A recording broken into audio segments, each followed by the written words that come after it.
I think this is going to be really fun because I think we're all in the right mood. We're all in the sun today, cutting grass and doing shit. I'm Dave. I'm Sean. Welcome to Barstools and Bandtalk, the complete maritime music bucket list. I'm wearing my Johnny Cash t-shirt today. Thank you, Ryan Boudreau. Found that while cleaning out my drawer, so that's really good. Beautiful day out today, and we got promised part 2 of and this is going to be the showstopper here, boys and girls. We're going to keep our mouths shut this time, pretty much. We're going to line this guy up and let him go. Captain Geoff Palmeter is going to give us the inside scoop of the Misty Moon Cabaret. You wanted to hear, we brought it. Barstools and Bandtalk. There he is in living color. Aye, Captain. Oh. Aye, Captain.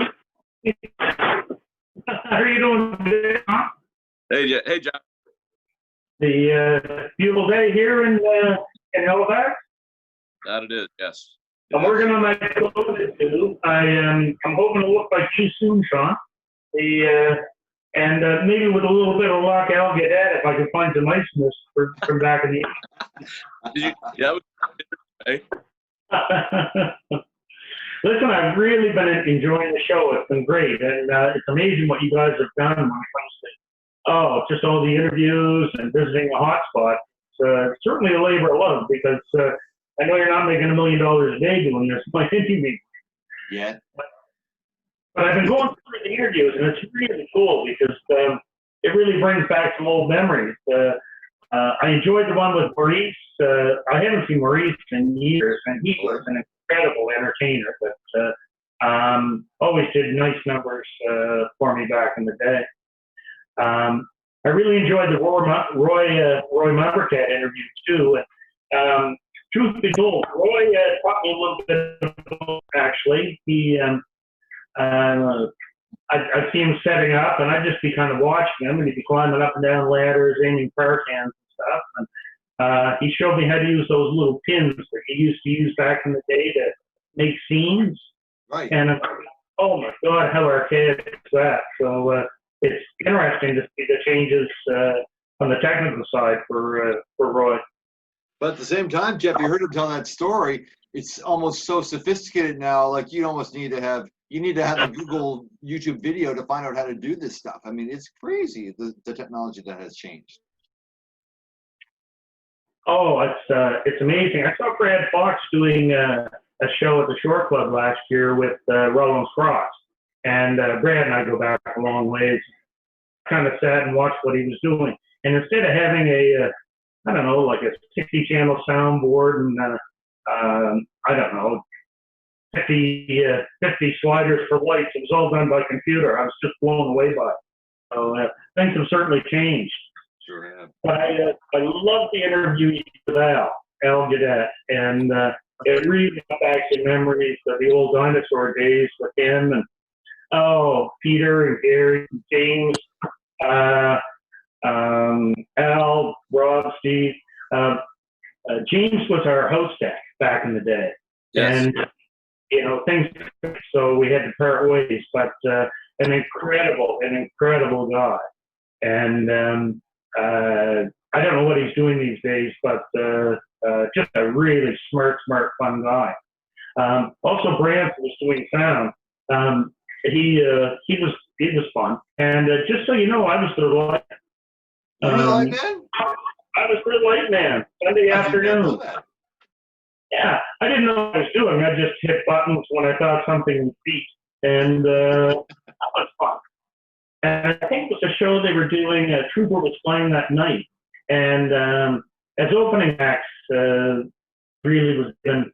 They limit your lights. They give you 12 cans or something like that as the opening act. Well, I was doing lights, and I guess Peter came over and, no, give them all, give them everything, give them the ACLs, give them everything. It was great fun. And just so you know, the dinosaurs were paid. They played every Sunday. They were paid $200 a day, which was enough for them to get some drinks and and have a little bit of fun. And I'm not qualified to speak about music ability or anything like that, because I'm not a musician and never professed to be. So I don't know if they were good musicians, because they messed up a lot. But oh my God, the show they would put on, it was entertaining as hell. People got a big kick out of it. Them all guys that used to do their matinee at Peddlers were what I would call Halifax legendary matinees that took place, and they were good musicians. They just hardly ever rehearsed. That was the beauty of it. And then you had Al's deal up there, and Al was just a show all unto himself. It was great to have him on. He hasn't changed a bit. He's just as funny as he ever was. So that was awesome. So we're going to last time you had mentioned that, hey, you know what? I'm going to go into the archives and talk a little bit about who did what and who did what business. So without further ado. All right. Well, I had a lot of fun yesterday going through the ledger, and back in the day. Wow. The red book. This is how we did accounting back in the day. I love it.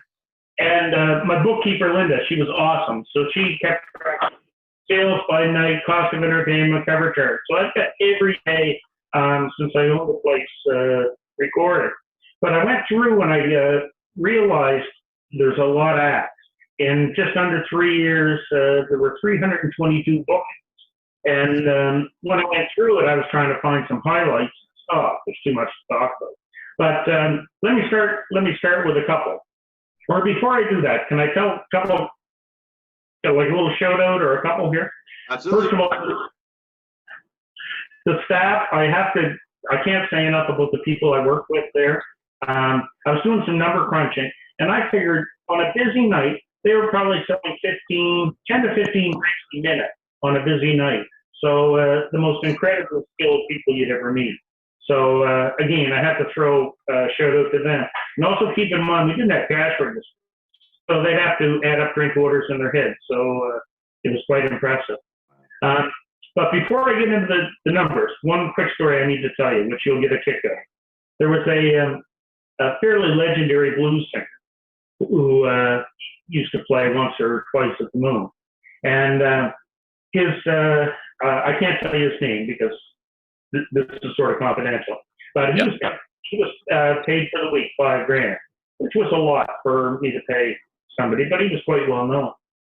Well, on the Thursday of the week or the Friday, I got a call from a fellow by the name of Peter Powers. Do you know that name? Yes, sir. Well, apparently this musician owed about $4,000 in union dues. Back in the day, each bar that had entertainment had an agreement with the musicians union. In order not to be blacklisted, you agreed to make collections on their bar. Well, this particular band also ran a tab for the week. And so you know where this is going. Yeah, we probably know what it is too. How much did they owe you? Well, so I said to Peter, I said, look, I don't agree with this. I said, I'm not your bill collector. I said, I know I'm contractually obligated to collect the money. I said, but if you want the money, you have to come down here on Sunday night when I pay the band. Because I'm not doing this, with them. So anyway, at the end of the day, the band owed me $600 after I paid the musicians union for them. And of course, I wrote that off and I gave them a little bonus on top of it, but just a funny story. So anyway, for numbers. I love that. So the first weekend I owned the Moon, May 17th, David Wilcox played. And it was Wilcox and Excess Energy. I was there. That was me, brother. That was me. Yeah. I thought you'd remember that. So the cost of the two acts was about $19,000. So I don't know if you remember what you got paid, but you didn't get. It wasn't that much. I can tell you that right now. Well, I can tell you, David Wilcox got 18. So Dave, you can figure. We had a huge week. We did $50K in liquor, just under $50K, 49.5, and we took in $20,000 in cover. So it was a beautiful, beautiful first weekend to own the place. Made some money there. Here's my memory of David Wilcox. Let me stop you for a second, Jeff. So again, we're playing there. I don't know any David Wilcox music. I mean, I'm a rock guy. Like I just didn't know what it was. So I heard a few of the songs. but I'd never seen a video. I'd never seen what he looked like. I swear to God, he was a 6'2" black man until I saw him get on stage. I was like, who in the fuck is that? Who's the short little bald white guy who's deaf and blind? I couldn't believe it. So he had 4 double Marshall stacks. He had 8 monitors in front of him, and he had 3 guys with flashlights to lead him to the stage because he couldn't see where he was going. Unbelievable. So that's my David Wilcox story. Yeah, what'd you think of his road manager? He's, You deal with him? yeah. He commandeered my keyboard at the time, and it doesn't matter. So yeah, I remember. All right, well, let me give you another show. In June of '88, Fat Costa with Follow That Car. Remember Follow That Car? Yep. Yeah. Cost of the 2 acts, 15,500. 15,500. Liquor, we did 55 grand that week, which was pretty good. And we took in about 15,500 on the door, so we covered the cost of entertainment, which was huge. On average, we only really recovered 60% of cover charge versus the cost of the band. So anytime we came close to covering the cost of the act shield was always a good thing, because your margins on liquor weren't really high either. And I think I mentioned last week that the overhead, or last interview, the overhead a week for us to keep the place open, so heat, lights, power, staff, taxes, rent, blah, was about 15 grand a week. So yeah, so I need 15 grand a week now in order to cover my costs. So anyway, I'll give you another one, which was July in '88. This was a Nazareth show with prime time opening up. Nazareth, they weren't cheap. They were loud, but they weren't cheap. The cost of the 2 acts was $22,000.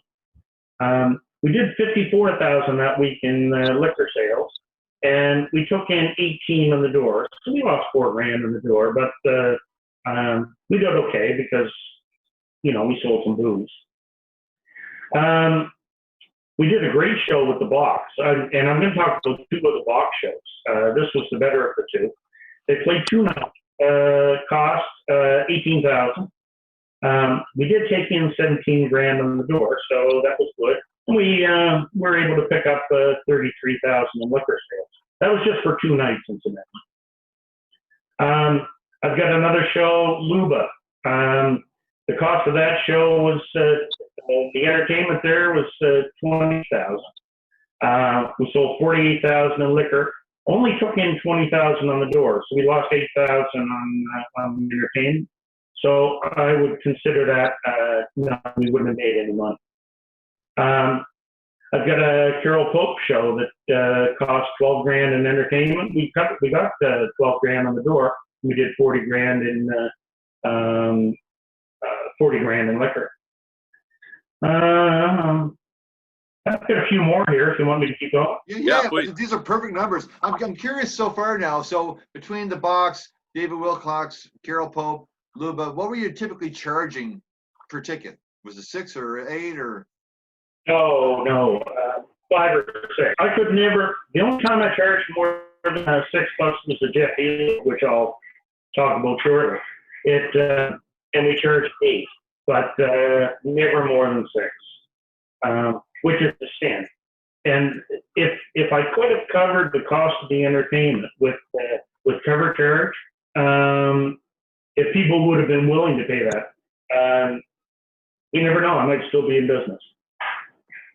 So it's sadly, and I don't want to discount the value of entertainment, but I think I said before, the value of entertainment is the number of people they bring through the door. Could be the absolute best act in the world, but if you can't, you're only worth what you bring in.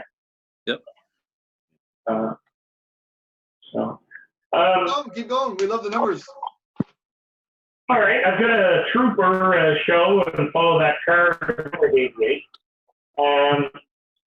Once again, a great week. Entertainment cost $15,500.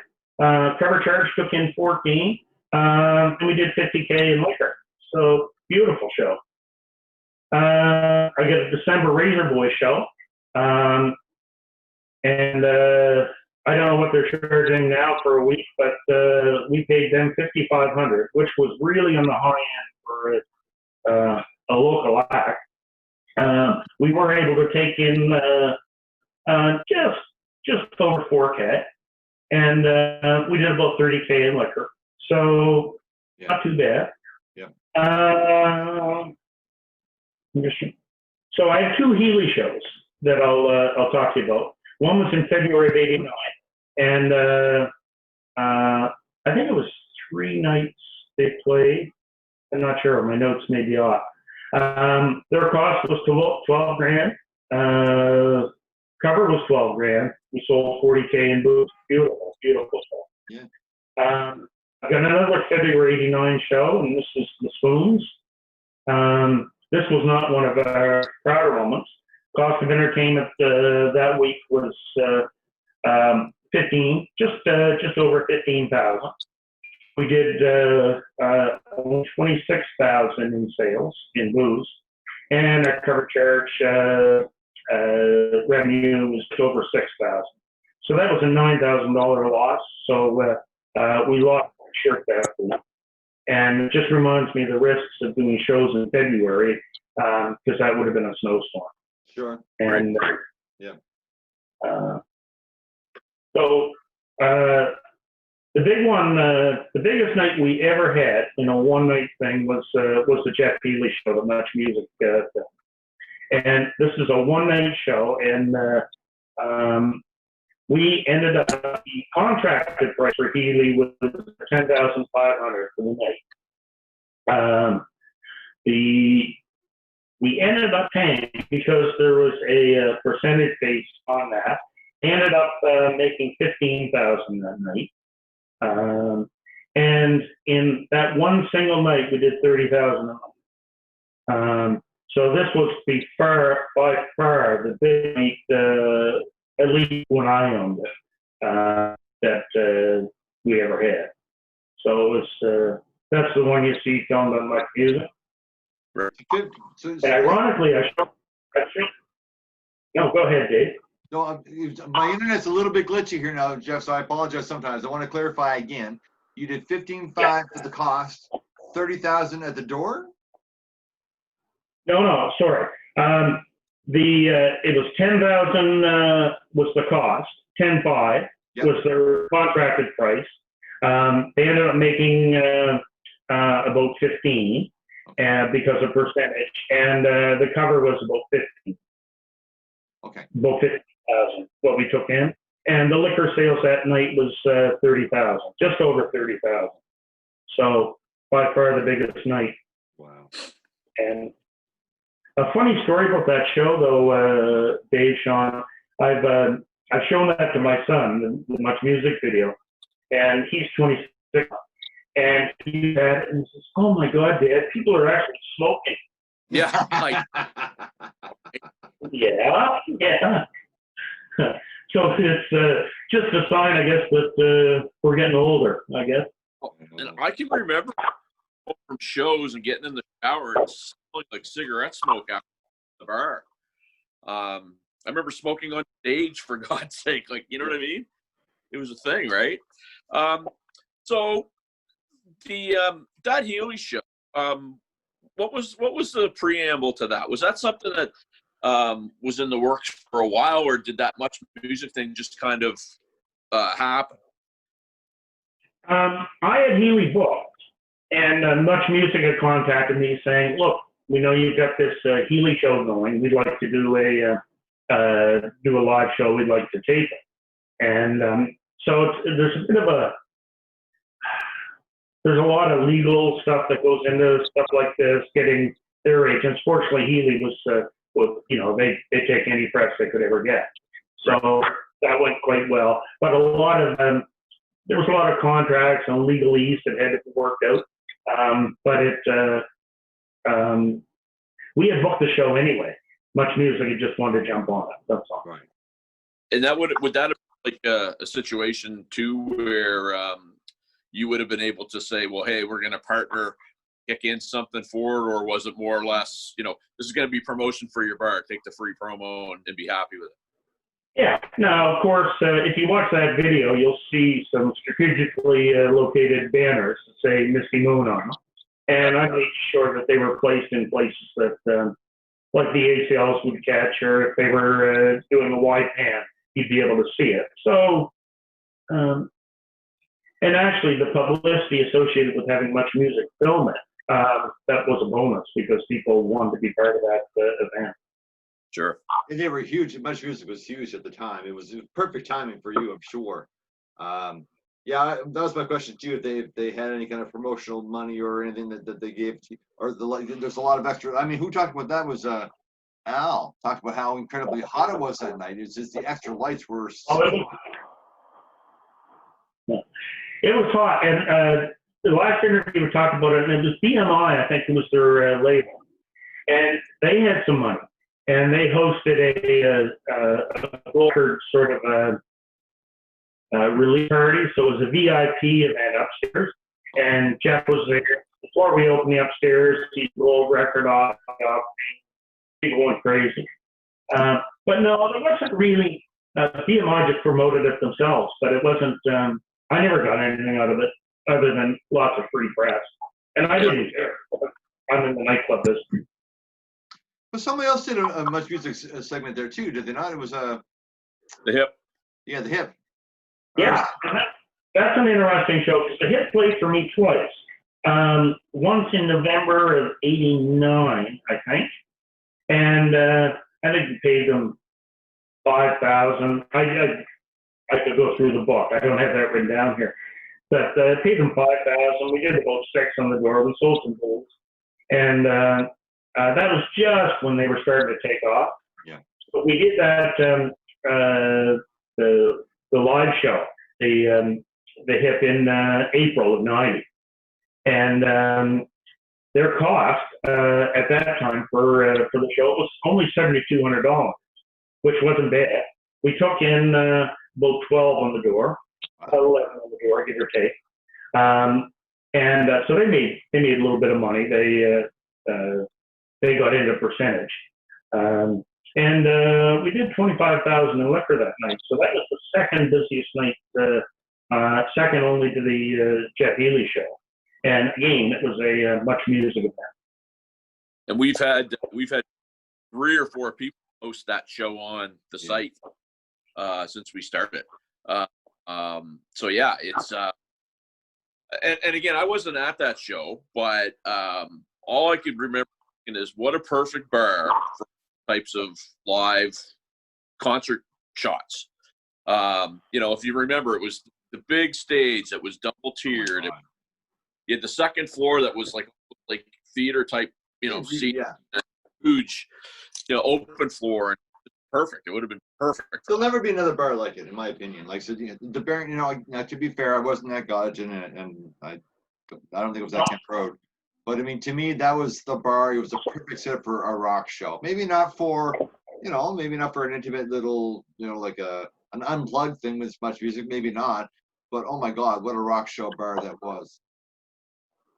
Well, it's funny you talk about the stage, because underneath the stage was the beer cooler, right? Yeah, I did that. Yeah. I've got another show. This is kind of an unfortunate one. This was April of '90, the same month as the Hip, and this was the Box. And I might have mentioned it the last show. Yeah. So we did the show before, and the cost was $18,000. We got 17 in. They wanted to come for 4 nights, and it was horrible weather. It was just a nasty 4 days.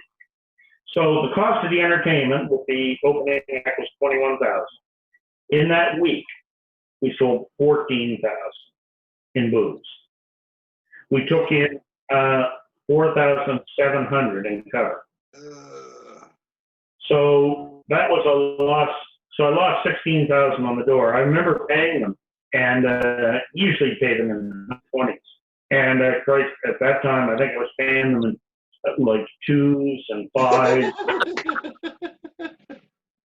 There were just no 50s or 100s. Yeah. Well, you know what? It's interesting because a lot of people that, haven't lived here, haven't toured here. I mean, we got to deal with shit weather. I'm not going to say all year round, but I mean, it's 24 degrees out now, and tomorrow morning we go out, there could be snow on the ground. I mean, that's just the way that it is. And to be a club owner and try to feng shui that from, November till May, let's call it what it is, because that's your window where it could be crap.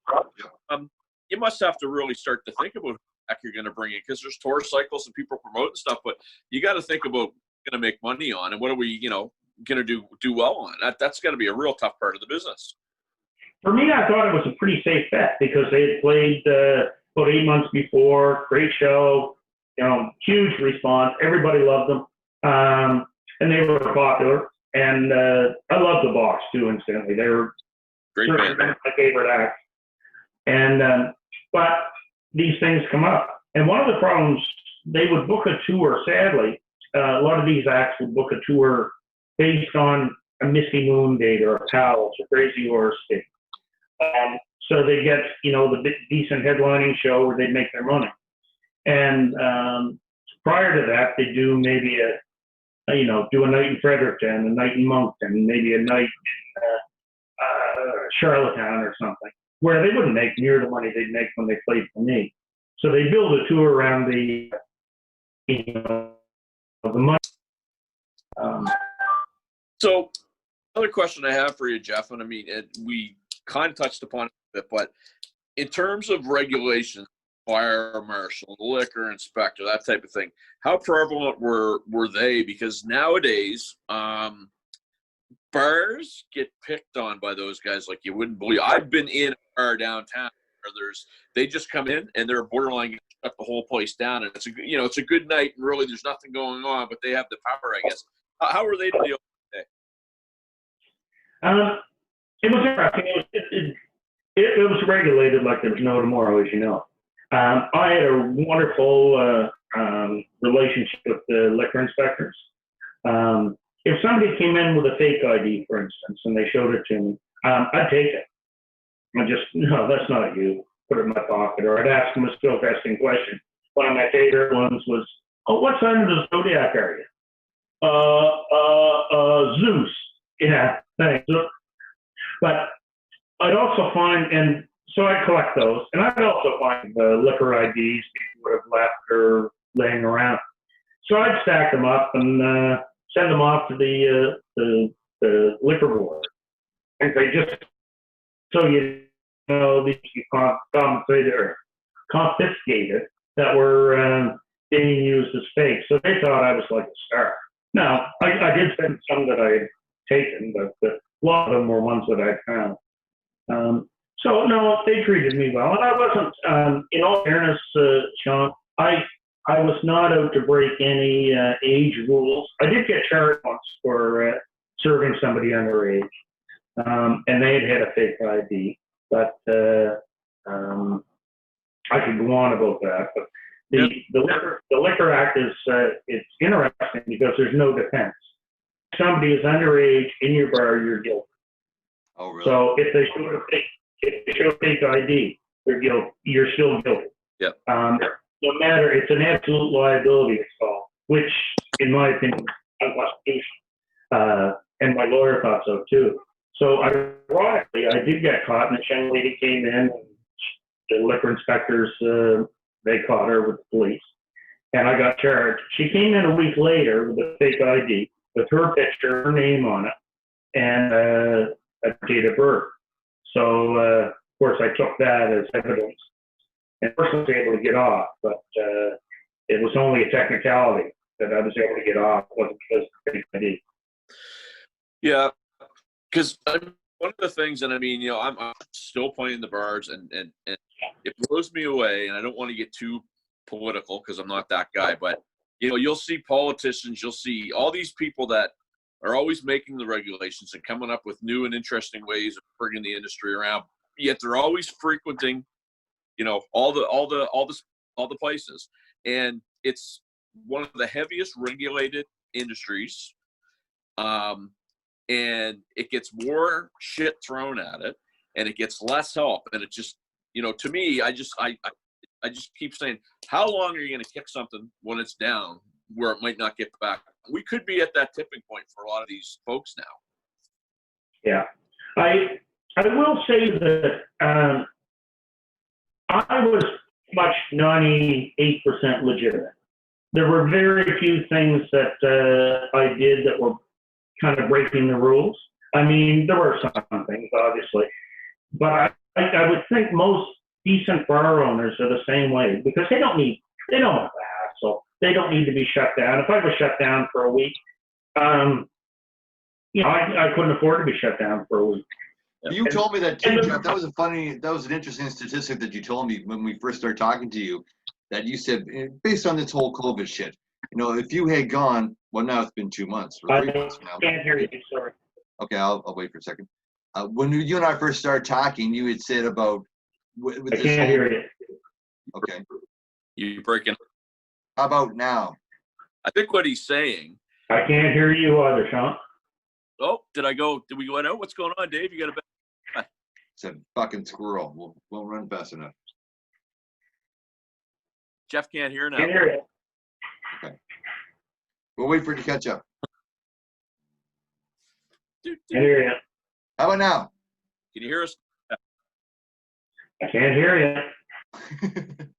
Well, anyhow, the question I was asking Geoff, well, you know what? We're almost out of time anyhow, so we're going to have to get him back for a third part. We will get him back for a third part, no problem. But where we're going with that whole thing is, how about now, Geoff? no, he can't. He can't. All right.